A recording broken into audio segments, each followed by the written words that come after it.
Two microwave transmitters are placed 12 centimeters apart and are connected to the same source.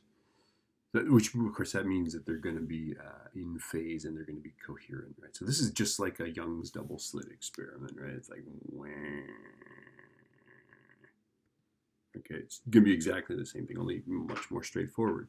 Okay, we don't have to talk about these things diffracting out and all that stuff. Okay, the maxima and minima of intensity are detected at several points along point AB. Explain the formation of the intensity of the minima. Okay, now a minima is where, of course, there's destructive interference. Okay, remember that it has to do with the path length. Okay, so talk about the path length and talk about what has to be true to get destructive interference. Remember, it's not a whole wavelength difference. Those are the maxima, right? The minima occur when there's a half wavelength difference. So put that into words. I don't want to just say something because you'll just write it down. I want you to think about it. Okay, and then it says the distance between, I got this one wrong, by the way, because I didn't read the question carefully. The distance between the central maximum and the first minimum is 7.2 centimeters, okay? I didn't read the question carefully, and I thought it was from the central maximum to the next maximum, right? Okay, so understand that the distance from the central maxima, let's draw a picture of this guy, right?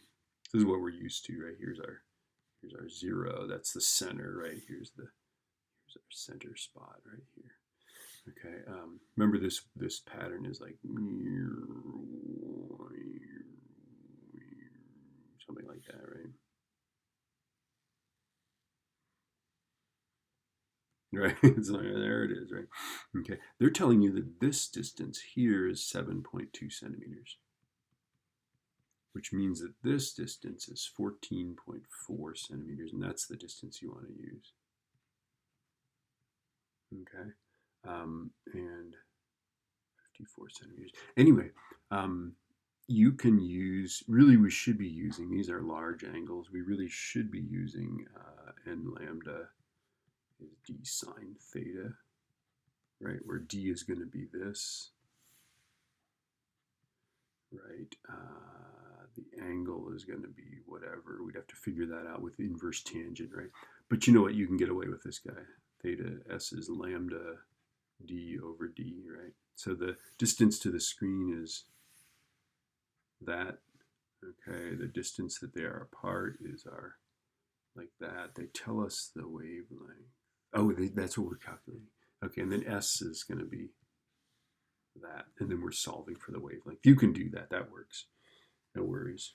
Okay, but these are pretty big angles. 14.4 centimeters when you're only 54 centimeters away would not really qualify as a small angle for careful work, I'm just going to say.